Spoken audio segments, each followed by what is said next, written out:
Hello and welcome to BeamNG Drive. I'm davidinark, and while you're watching me do some crazy police chase stuff, I'm actually going to talk about a couple of things going on with YouTube in general, basically. The first thing that you may have noticed is that at the beginning of several of my videos, and I'm not doing this for all videos, actually I'm probably not even going to do this anymore, but at the beginning of a couple of the videos you may have noticed that I put things like, this video is not intended for children, viewer discretion advised, those types of things, even though the content itself might not really be mature in nature, but my channel does not target children.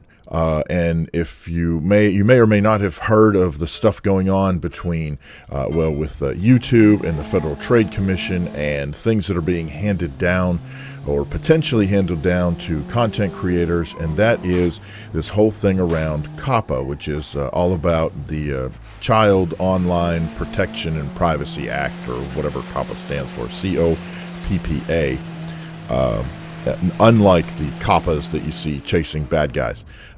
Anyway, hey, I'm a dad. It's a dad joke. Okay, so one of the things, though, is that if your channel, if a creator's channel is targeted at children, then things like certain types of ads won't be run. And if you are targeting, even if your channel appeals to children, you could actually end up being fined up to $43,000 per video if some, I don't know, unknown, unfaced FTC brute decides that your video, and I don't know, maybe it's a YouTube brute, I don't know who gets to decide this, but somebody, if they come to your channel and decide, oh, nope, that was targeted at kids, and you didn't say it was targeted at kids, so boom, $43,000 fine. Oh, and by the way, you had 10 videos? Yeah, so that's 10 $43,000 fines. It's ridiculous.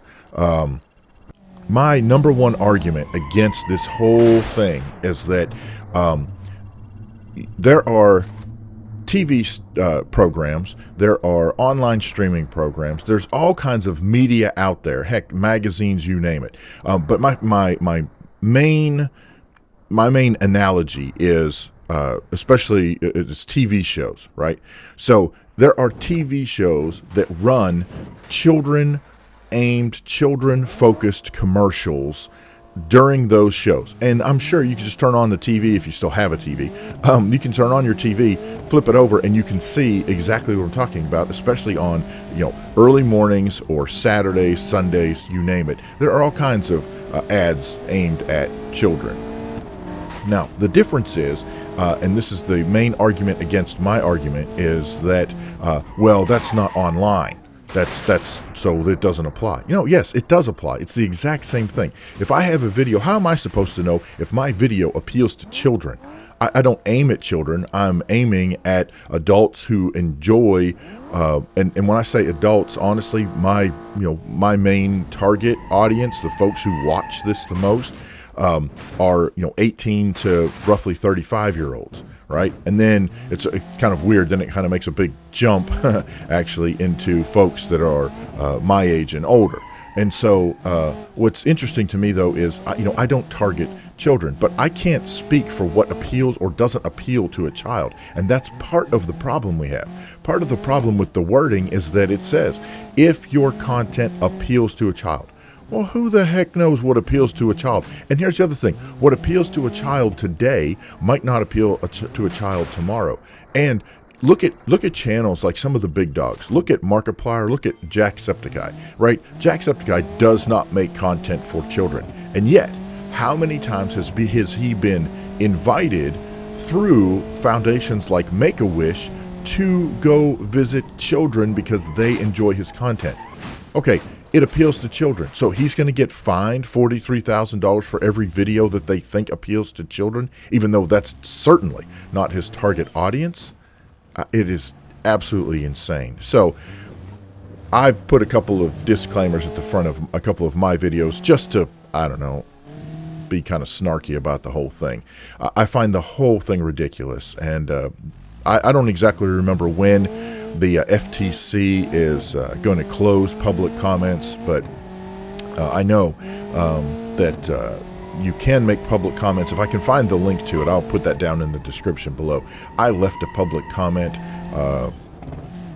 regarding all of this because it is absolutely ludicrous that, first of all, that YouTube content creators have to be held to different standards than content creators for other similar media, which actually brings up a good point. So content that is on, say, Netflix or Hulu or I don't know, even Disney Plus,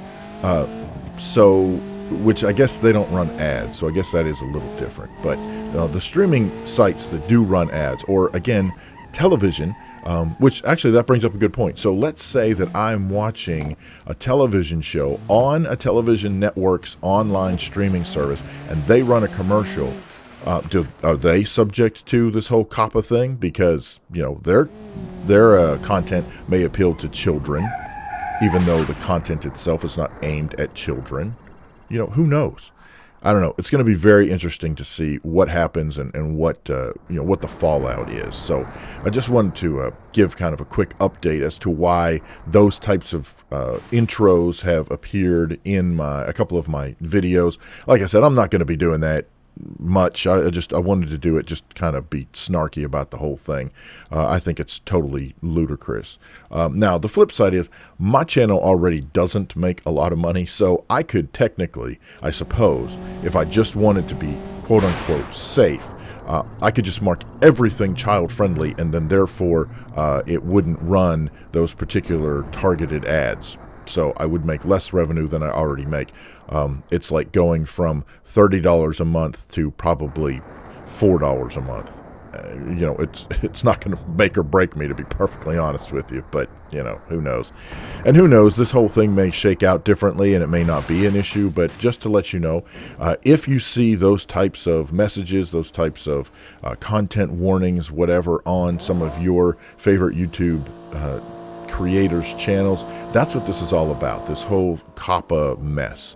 I did want to talk about real quick about something else, and this is just this is one of those things where you really have to be careful.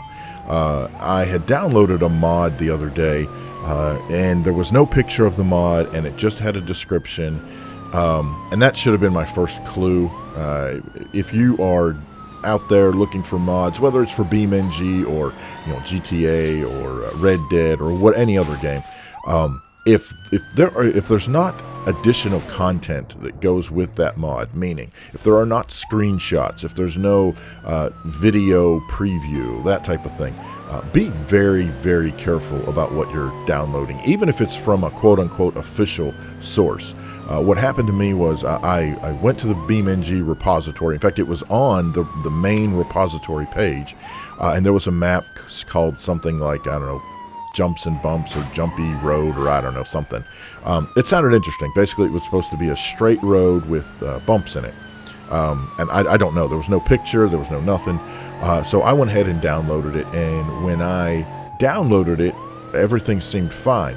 But as soon as I put it into my mods folder and I opened up BeamNG, my antivirus program immediately popped up and said, hey, this has a Trojan in this.